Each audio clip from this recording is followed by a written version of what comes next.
Hello students, देखिए आपने atom structure में लास्ट वीडियो में जो है एटॉमिक स्पेक्ट्रम पढ़ा था। एटॉमिक स्पेक्ट्रम आपको दो प्रकार से बताया गया है, ठीक। एक था आपका एमिशन स्पेक्ट्रम और दूसरा है एब्जॉर्प्शन स्पेक्ट्रम। एक उत्सर्जन स्पेक्ट्रम और दूसरा कौन सा था, अवशोषण स्पेक्ट्रम।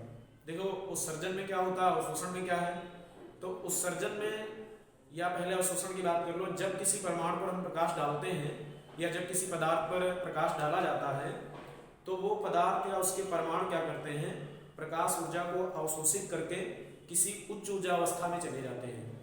देखो जब तक परमाणु के पास किसी बाहरी स्रोत से या बाहर की ऊर्जा नहीं होती है तब तक वो उसकी होती है मूल अवस्था, ठीक। जैसे हाइड्रोजन परमाणु में जब तक उसका इलेक्ट्रॉन n=1 अर्थात पहली कक्षा में रहता है तब तक हाइड्रोजन परमाणु की मूल अवस्था है।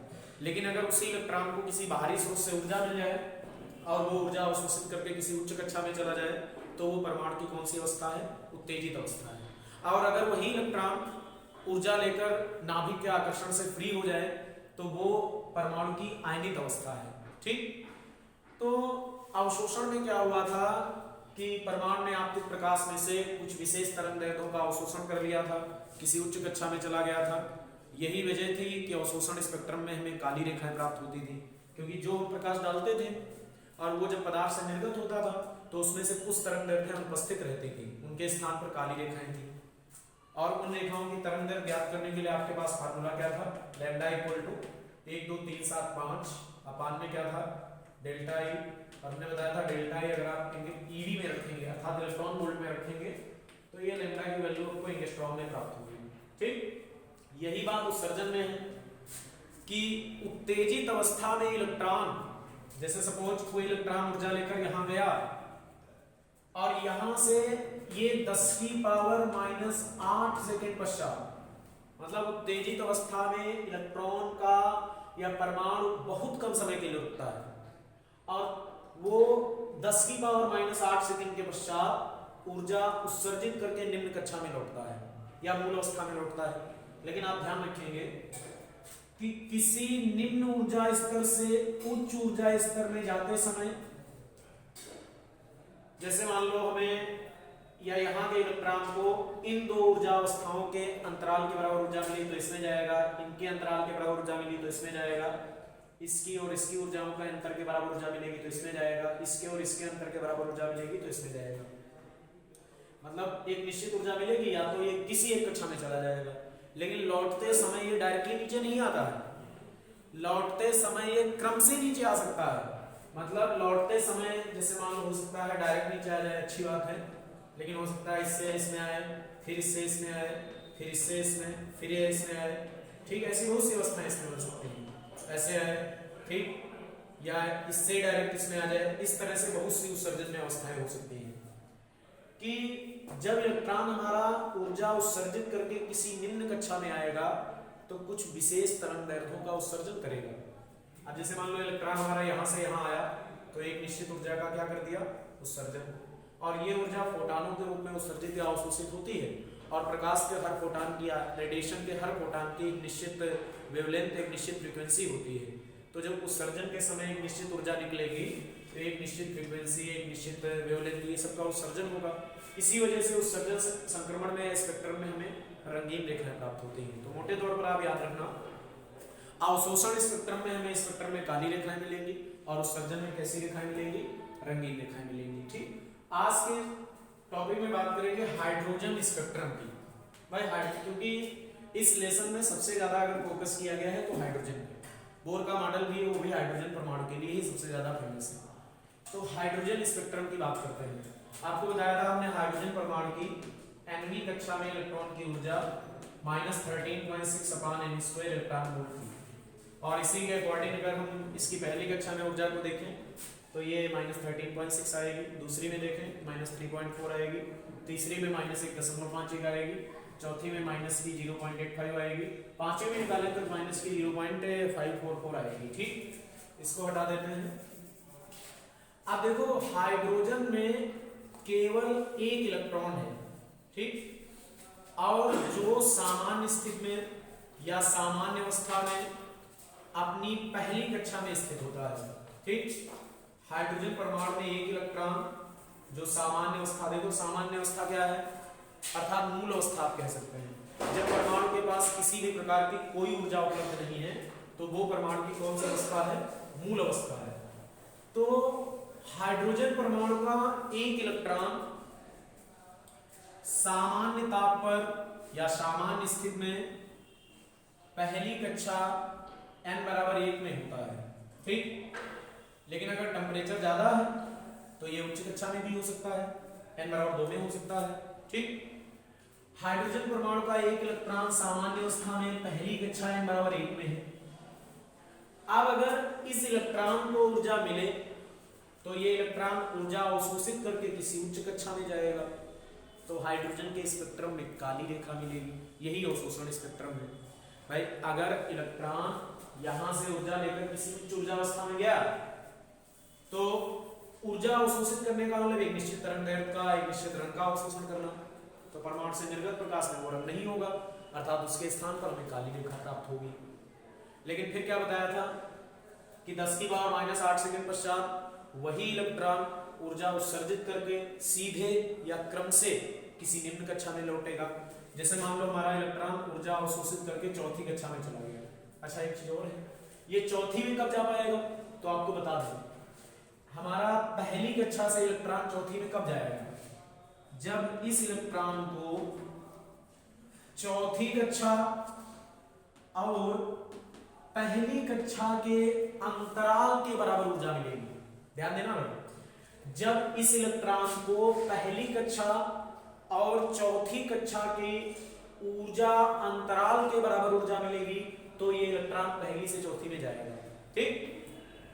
E4 का मान क्या है, E4 का मान माइनस का 0.85 है और ये कितना है, माइनस का 13.6। आप इनका डिफरेंस कर सकते हैं, माइनस का 0.85 प्लस का 13.6। इसका अंतर करेंगे, यहाँ एक 0 बढ़ा लीजिए, 10 से 5 जाएगा, 5 बचेगा और यहाँ पर बचा 5, 5 का 15 हुआ, 15 से 8 जाएगा, कितना बचेगा, 7 बचेगा। यहाँ पर 12.75 इलेक्ट्रॉन। जब इस इलेक्ट्रॉन को 12.5 इलेक्ट्रॉन वोल्ट ऊर्जा मिलेगी तो ये चौथी कक्षा में डायरेक्ट चला जाएगा। तीसरी में कब जाएगा, तो इनका डिफरेंस निकाल लो। दूसरी में कब जाएगा, तो इनका डिफरेंस निकाल लो, है कि नहीं। तो आप इतनी ऊर्जा अवशोषित करेगा या इतनी ऊर्जा जब इसको मिलेगी तो इस कक्षा में जाएगा। अब जैसे इनका अंतर करें तो डेल्टा ई क्या आएगा, दूसरी में जाने के लिए तो ये आएगा E2 माइनस E1। E2 का मान कितना है, माइनस का 3.4, E1 का मान माइनस 13.6। इसका डिफरेंस करेंगे क्या आएगा, ये प्लस हो जाएगा, 6 से 4 जाएगा, कितना बचेगा, 2 बचेगा, 13 से 3 10.2 इलेक्ट्रॉन। मतलब जब हमारे ये पहली कक्षा के इलेक्ट्रॉन को 10.2 इलेक्ट्रॉन वोल्ट ऊर्जा मिलेगी तो वो दूसरी कक्षा में संक्रमण करेगा, ठीक। अच्छा तीसरी में कब जाएगा, तीसरी में जाने के लिए इसको डेल्टा ई कितना चाहिए, कितनी ऊर्जा अवशोषित करनी चाहिए, तो E3 माइनस E2 करेंगे, E1 करेंगे। E3 का मान माइनस का 1.51 और ये माइनस का 13.6, ये प्लस हो जाएगा, ये 0 बढ़ा लीजिए यहाँ पे, इसका डिफरेंस कर लीजिए, ठीक। तो ये 12.09 इलेक्ट्रॉन वोल्ट हो जाएगा। अब आप इससे आइडिया बनाइए, अगर वो दूसरी में जाएगा तो इलेक्ट्रॉन को इतनी ऊर्जा मिलनी चाहिए, अगर वो तीसरी में जाएगा तो इलेक्ट्रॉन को इतनी ऊर्जा मिले, अगर वो चौथी में जाएगा तो इलेक्ट्रॉन को इतनी ऊर्जा मिले। अब इन सभी ऊर्जाओं के संगत जो फोटॉन अवशोषित किया जाएगा, विकिरण ऊर्जा का जो फोटॉन इलेक्ट्रॉन अवशोषित करेगा उस फोटॉन की निश्चित वेवलेंथ होगी। कैसे निकालेंगे, तो उसके लिए सूत्र लिखा है, lambda equal to 1 2 3 7 5 upon delta E. Delta E को ईवी में डायरेक्ट रखो, डायरेक्ट एंगस्ट्रॉम में वेवलेंथ निकालो, ठीक। तो उन काली रेखाओं की आप तरंगदैर्घ्य निकाल सकते हैं, या अवशोषण में ये जब ऊर्जाएं इनके संगत तरंगदैर्घ्यों का अवशोषण हो जाएगा तो उनके स्थान पर हमें काली रेखाएं प्राप्त होंगी और उनकी वेवलेंथ निकालने का तरीका है ये। तो इसका मतलब हाइड्रोजन के अवशोषण संक्रमण में हमें काली रेखाएं प्राप्त होंगी, ठीक। अब आते हैं कि 10⁻⁻8 सेकंड पश्चात देखो एक चीज ध्यान रखो, जब तक इलेक्ट्रॉन के पास कोई अतिरिक्त ऊर्जा नहीं है तब तक ये कौन सी अवस्था में है, तो आप बताएंगे मूल अवस्था में। और अगर इलेक्ट्रॉन को ऊर्जा मिल जाए, वो किसी उच्च कक्षा में चला जाए और ये अनंत वाली कक्षा दिखाते हैं। अनंत कक्षा में इलेक्ट्रॉन की ऊर्जा कितनी हो जाएगी? 0। अगर इलेक्ट्रॉन इनके बीच में किसी भी कक्षा में है तो वो किस अवस्था में है? तो वो परमाणु की कौन सी अवस्था है? उत्तेजित अवस्था है। ऊर्जा मिल गई ना, एक्साइटेड स्टेट। और अगर इस इलेक्ट्रॉन को इतनी ऊर्जा मिल जाए कि इसकी ऊर्जा 0 हो जाए, आप सोचो जरा, ये अनंत वाली कक्षा में कब जाएगा? तो इसको डेल्टा ई कितना चाहिए? ई अनंत माइनस E1। ई अनंत, अनंत में ऊर्जा 0 है, E1 कितना? माइनस का 13.6। जब इसको 13.6 इलेक्ट्रॉन वोल्ट ऊर्जा मिलेगी तो उसकी टोटल एनर्जी 0 हो जाएगी और ये अनंत वाली कक्षा में चला जाएगा। अनंत वाली कक्षा में गया, नाभिक के आकर्षण से मुक्त हो गया, ये पूरे पदार्थ में घूमने लगेगा, गति करने लगेगा। ठीक। हाइड्रोजन अगर गैसीय अवस्था में है तो इलेक्ट्रॉन बाहर निकल जाएगा, तो अर्थात हाइड्रोजन परमाणु आयनित हो जाएगा। तो ये हाइड्रोजन परमाणु की आयनन ऊर्जा होती है। और अगर इलेक्ट्रॉन यहाँ से उठकर इस वाली कक्षा में अनंत वाली अवस्था में आ गया तो ये आयनित अवस्था कहलाएगी। ठीक। तो आप देख पा रहे हैं कि किसी परमाणु में मूल अवस्था एक है, आयनित अवस्था भी एक है, लेकिन उत्तेजित अवस्थाएं कई हैं। ठीक है, बीच में उत्तेजित अवस्थाएं सब हैं, मूल और आयनित एक। मूल में ऊर्जा सबसे न्यूनतम है, आयनित में सबसे ज्यादा 0 ऊर्जा होगी इलेक्ट्रॉन की। तो ये हाइड्रोजन के स्पेक्ट्रम की बात है, अवशोषण की काली रेखाएं मिलेंगी। अब आते हैं कि 10⁻⁻8 सेकंड पश्चात ये इलेक्ट्रॉन क्रम से अथवा सीधे अपनी मूल अवस्था में आएगा। जैसे मान लो सीधे आ गया तो इन्हीं के अंतर के बराबर ऊर्जा का क्या करेगा? उत्सर्जन करेगा। ये ऊर्जा का उत्सर्जन करेगा, इसके संगत एक वेवलेंथ होगी। फिर अगर वो मान लो इसमें आता है, चौथी से तीसरी में, अगर वो चौथी से तीसरी में आता है, इसमें आता है इसमें, तो इनके अंतराल के बराबर ऊर्जा का उत्सर्जन करेगा, एक निश्चित तरंगदैर्घ्य का उत्सर्जन करेगा। अगर वो चौथी से दूसरी में आता है तो यहां और यहां की ऊर्जाओं के अंतर के बराबर ऊर्जा का उत्सर्जन करेगा, एक निश्चित तरंगदैर्घ्य का उत्सर्जन करेगा।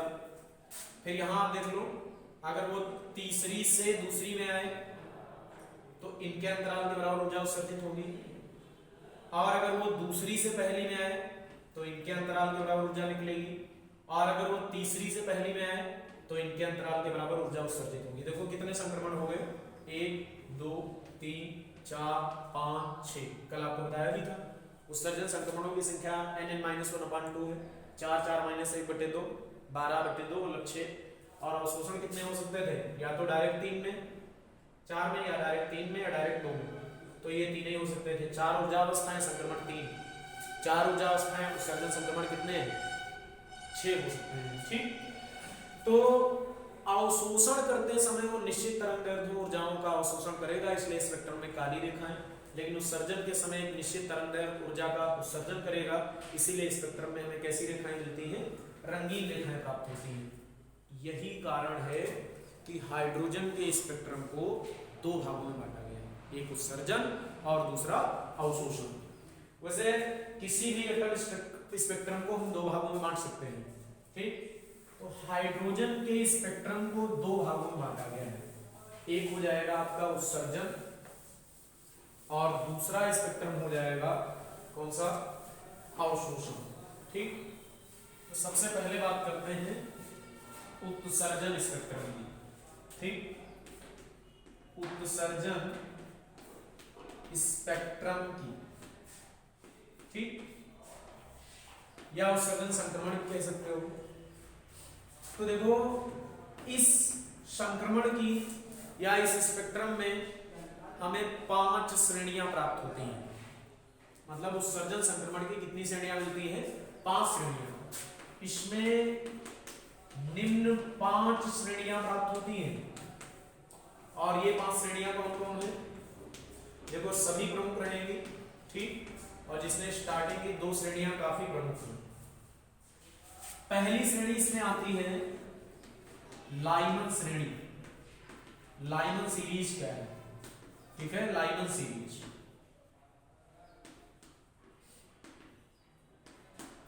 देखो हाइड्रोजन का स्पेक्ट्रम 2 प्रकार का है, एक तो हो गया उत्सर्जन और दूसरा आप बाद में पढ़ेंगे, ठीक, अवशोषण स्पेक्ट्रम, ठीक। पहला उत्सर्जन स्पेक्ट्रम, उत्सर्जन की 5 श्रेणियां हैं। पहली सीरीज ये क्या, लाइनर श्रेणी। तो उत्सर्जन है मतलब किसी उच्च कक्षा से इलेक्ट्रॉन निम्न कक्षा में आएगा। तो अब ध्यान देते हैं कि किस कक्षा से या किस में आने पर ये लाइनर सीरीज बनती है। तो देखो, जैसे मान लो हाइड्रोजन परमाणु में अगर हम एनर्जी डायग्राम इसका बनाएं, n बराबर 1, इसकी ऊर्जा लिख दो -13.6 इलेक्ट्रॉन,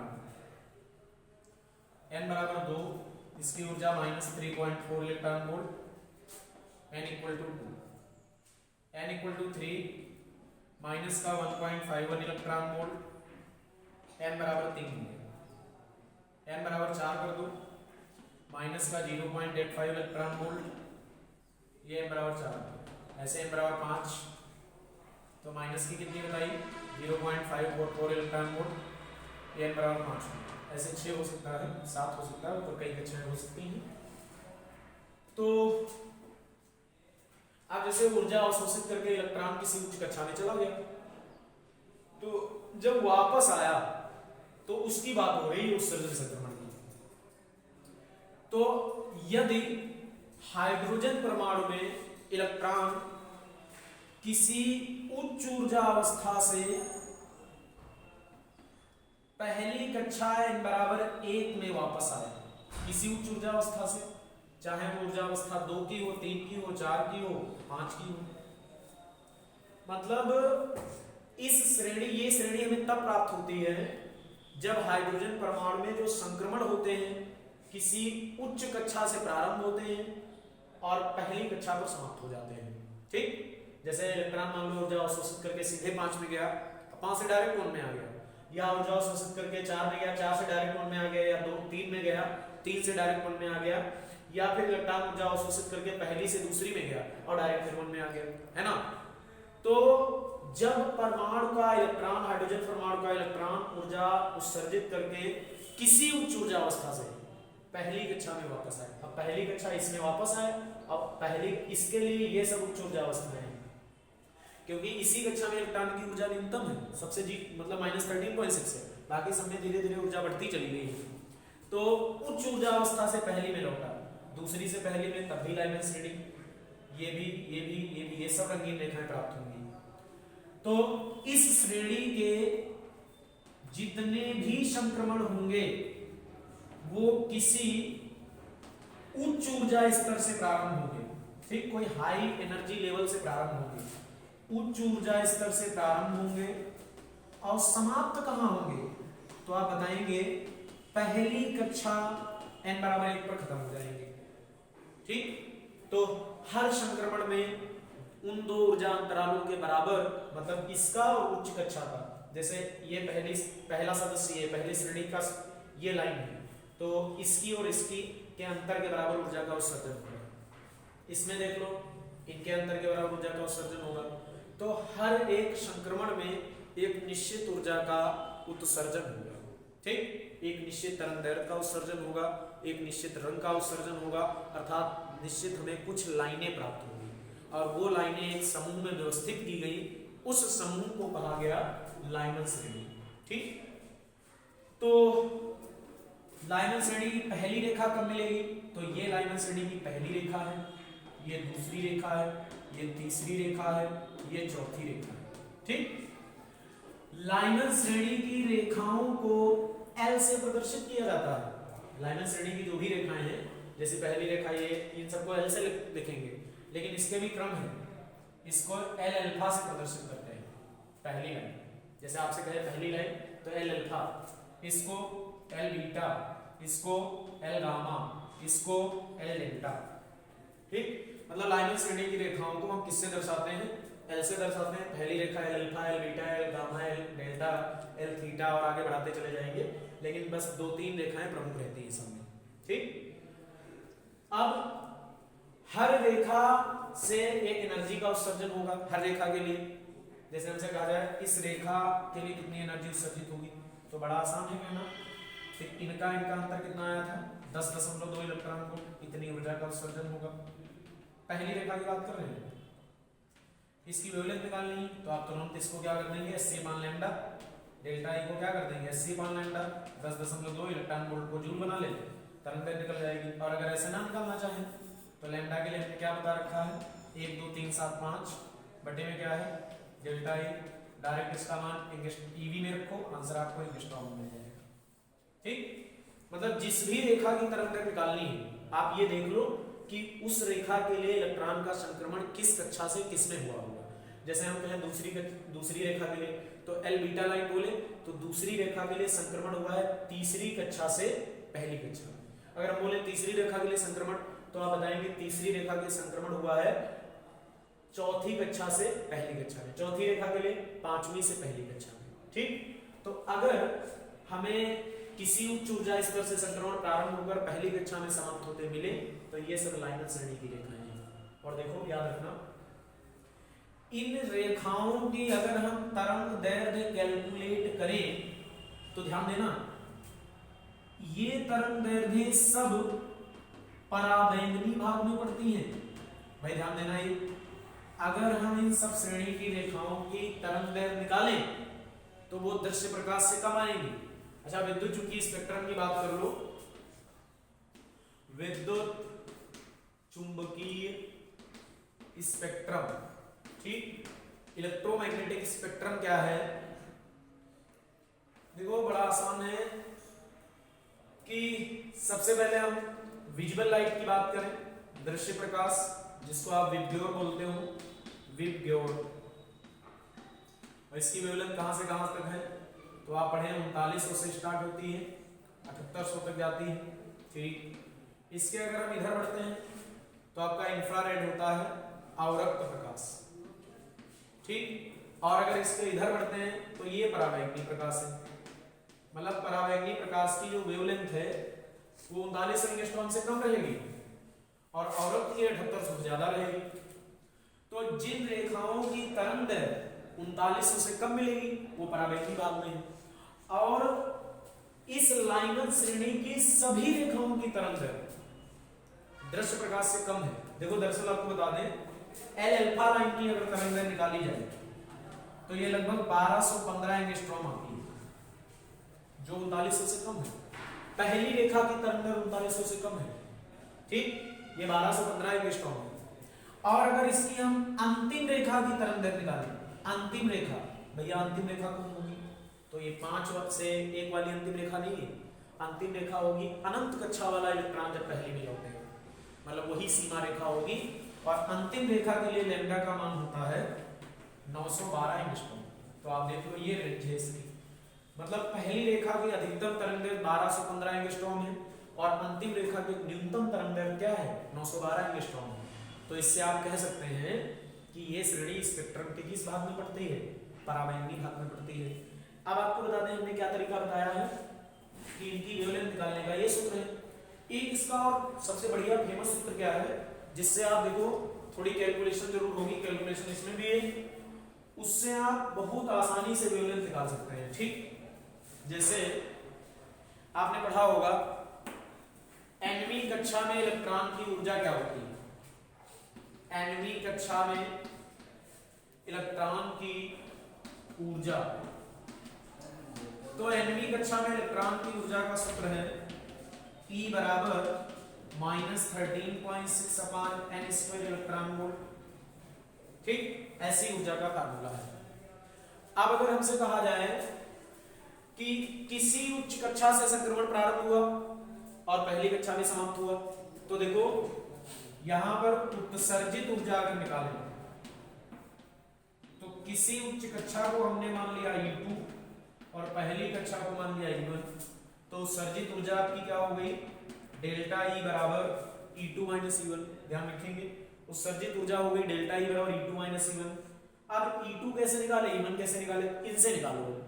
E2 कैसे निकलेगा तो -13.6, या एक और आपको सूत्र पढ़ाया है क्या, इसको हमने बताया था, इसको -RHc/n² भी तो लिख सकते हैं, और RHc का मान ना रखो 13.6 इलेक्ट्रॉन वोल्ट, तो ऐसे रख सकते हैं।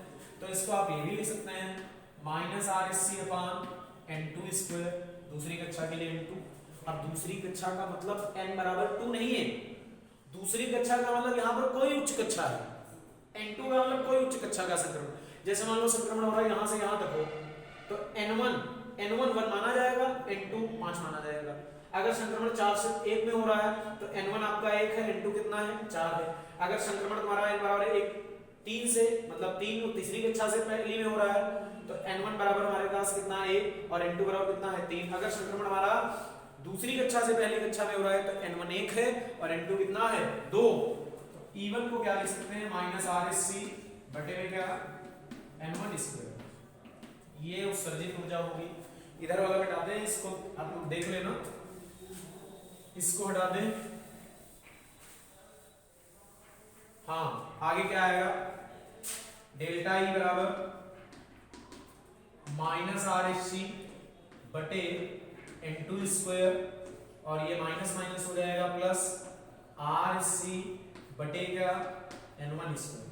यहां से डेल्टा ई बराबर RSC कॉमन ले लिया तो अंदर क्या बचा, प्लस वाला टर्म पहले 1/n1 स्क्वायर माइनस वाला बाद में 1/n2 स्क्वायर। उत्सर्जित ऊर्जा निकालने का यही तरीका है।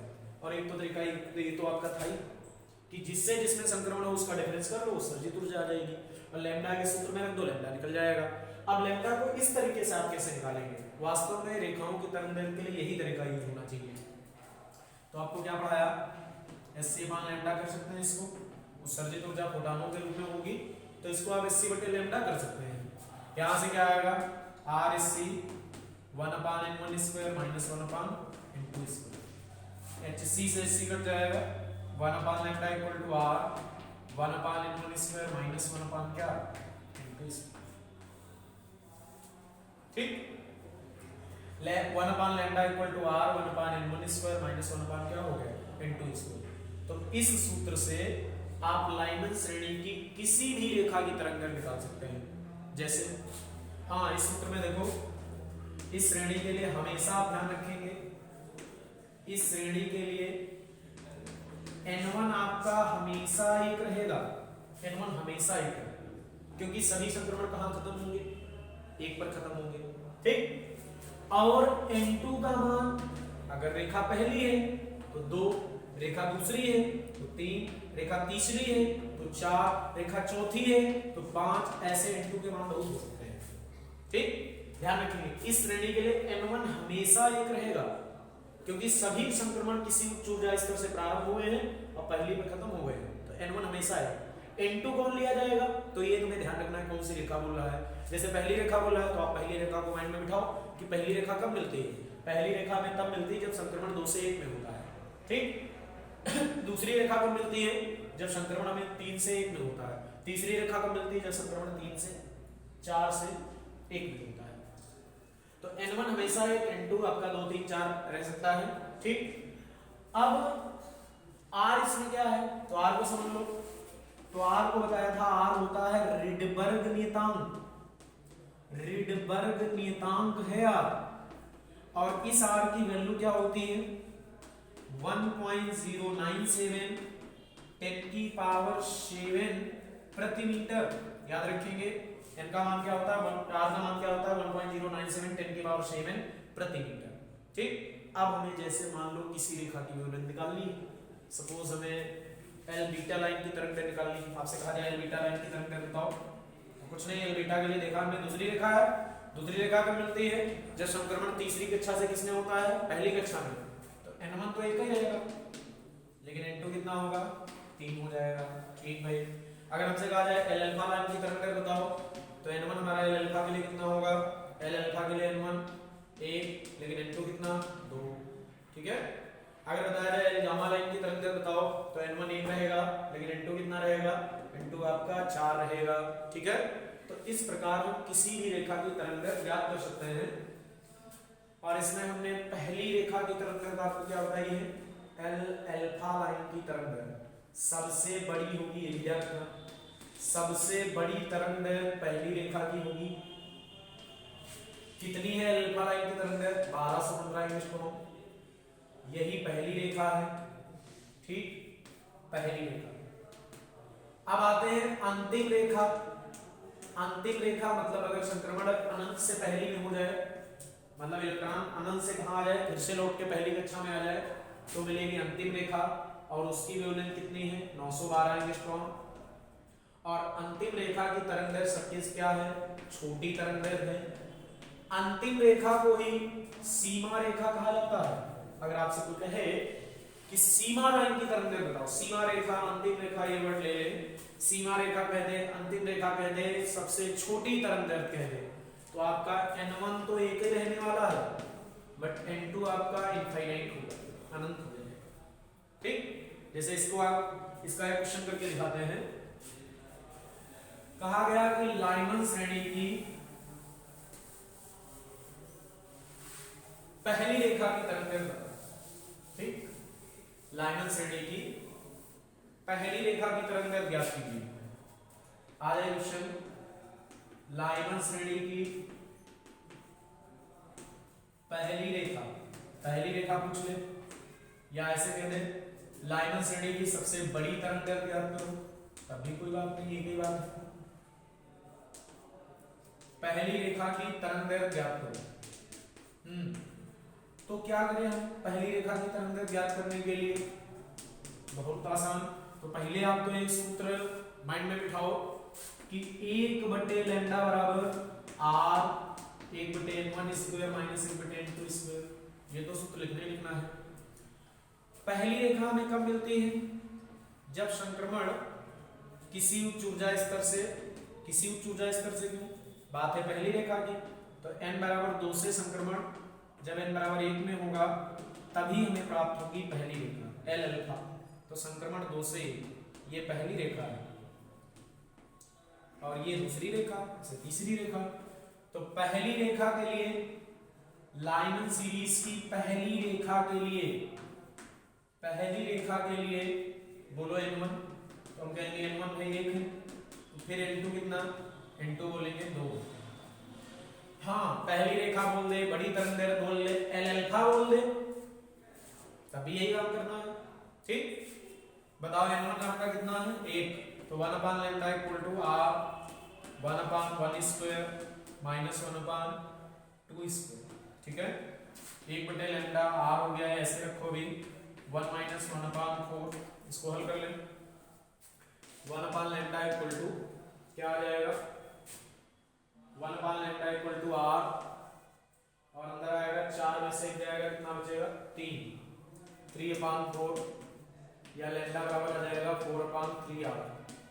अब r का मान दिया गया है, तो r का मान रिडबर्ग नियतांक दिया जाएगा क्वेश्चन में, ना दिया हो तो आपको याद भी रखना है 1.097 10 की पावर 7। ध्यान रखना 10 की पावर 7 कभी ना छूना, इसको ऊपर डायरेक्ट ले जाओ, 10 की पावर -7 ये 4 3 आम 27 और 3 7 21 3 आम 27 2 29 3 एकम 3, इसका भाग कर लेंगे तो वही आ जाएगा 1.215 10 की पावर -7 मीटर आएगा।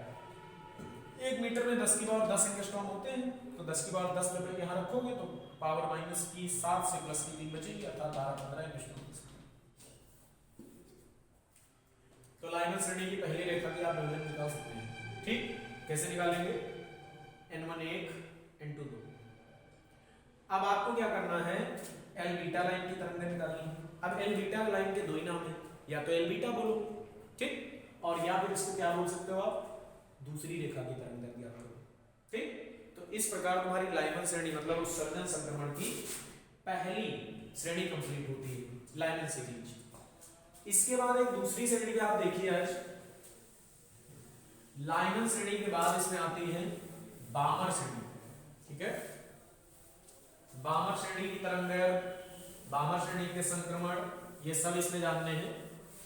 देखो बामर श्रेणी और लाइमन दो मोस्ट इंपॉर्टेंट है सीरीज में। बामर श्रेणी क्या है, दूसरी श्रेणी है बामर श्रेणी।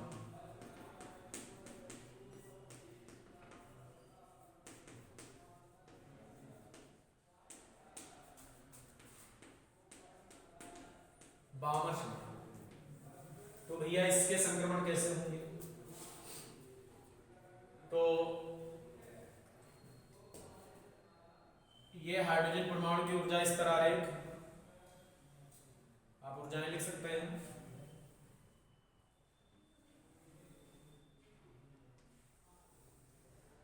n बराबर 1, n बराबर 2, n बराबर 3, n बराबर 4, n बराबर 5। ठीक, इसकी ऊर्जा -13.6, -3.4, माइनस कितनी 1.51, माइनस की 0.85, माइनस की 0.444 इलेक्ट्रॉन वोल्ट अनंत तक जाएगी, मतलब अनंत कक्षा तक जाएगी, ऊर्जा 0 हो जाएगी। तो बामर श्रेणी के संक्रमण कहां से स्टार्ट होंगे?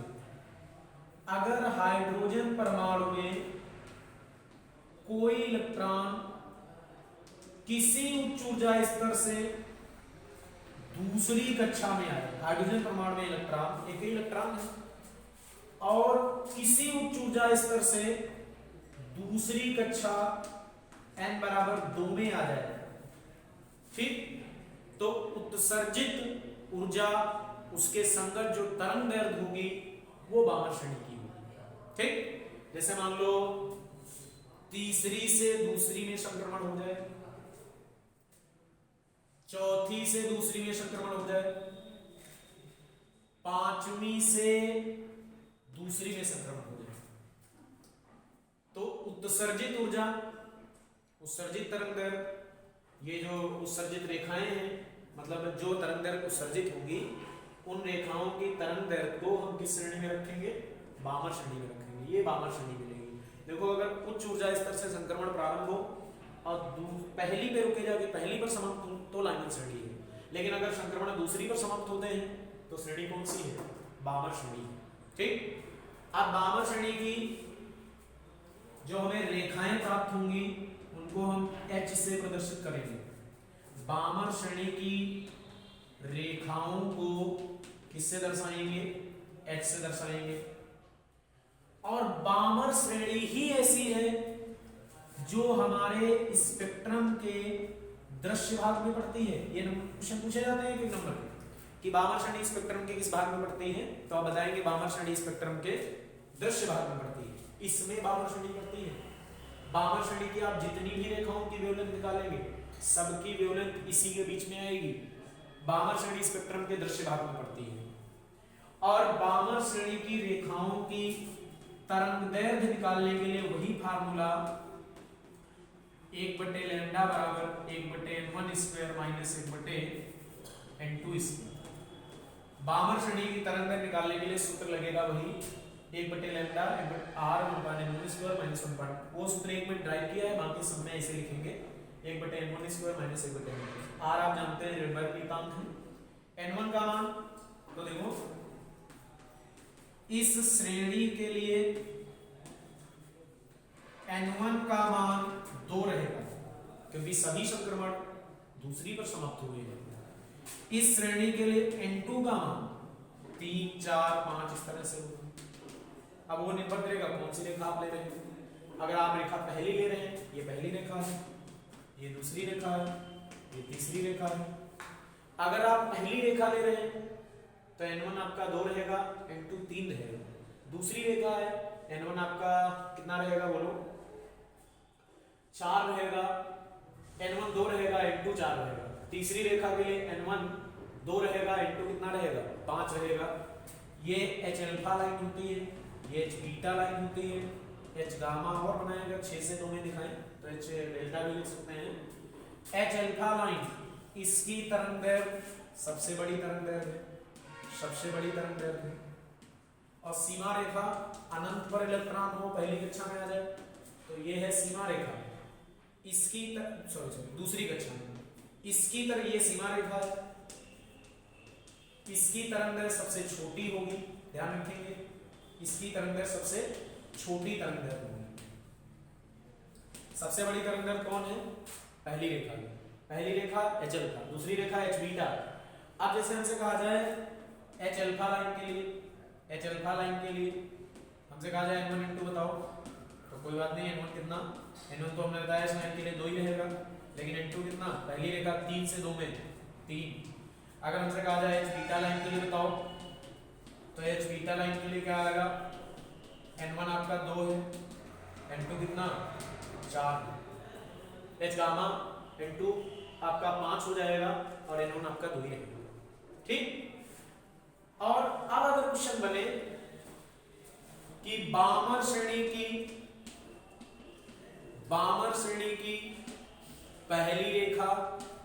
आप बताओ, आप पहली रेखा कौन है? एच अल्फा है। ठीक, पहली रेखा एच अल्फा है। अच्छा, सबसे बड़ी तरंगदैर्घ्य, तो सबसे बड़ी तरंगदैर्घ्य भी किसकी है? एच अल्फा की है। ज्ञात करो, ज्ञात करो। क्या करेंगे? 1 बटे लैम्डा लगाएंगे, r 1/n1 स्क्वायर और माइनस क्या आ जाएगा? 1/n2 square. r 1/n1 square और माइनस 1 क्या लगा देंगे? n2 square. 1 बटे lambda r 1/n1 square minus 1/n2 square. अब इसको कैसे सॉल्व करेंगे? कोई दिक्कत नहीं। पहली रेखा के लिए आप क्या लगाएंगे? n1 बराबर कितना लेंगे? 2। पहली रेखा के लिए n1 बराबर 2, ठीक, और n2 बराबर कितना? 3। पहली रेखा मतलब एच अल्फा, तो 1 बटे लैम्डा क्या आएगा?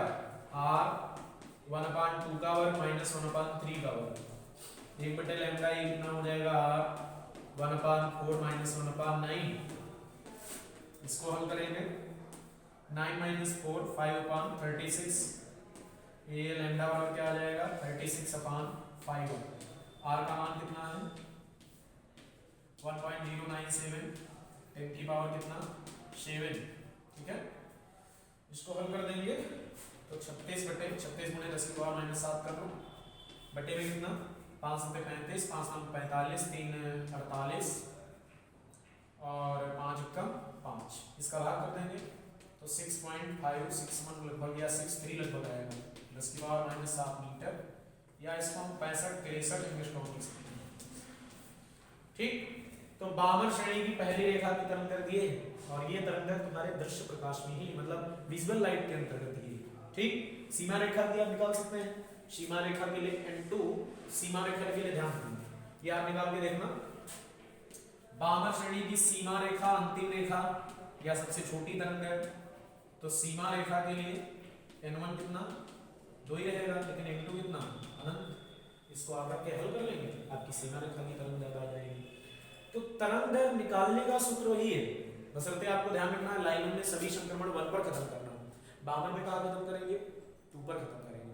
ठीक, इसके बाद आपकी उत्सर्जन स्पेक्ट्रम की 3 श्रेणियां बचती हैं, जो आपको नेक्स्ट वीडियो में बताएंगे।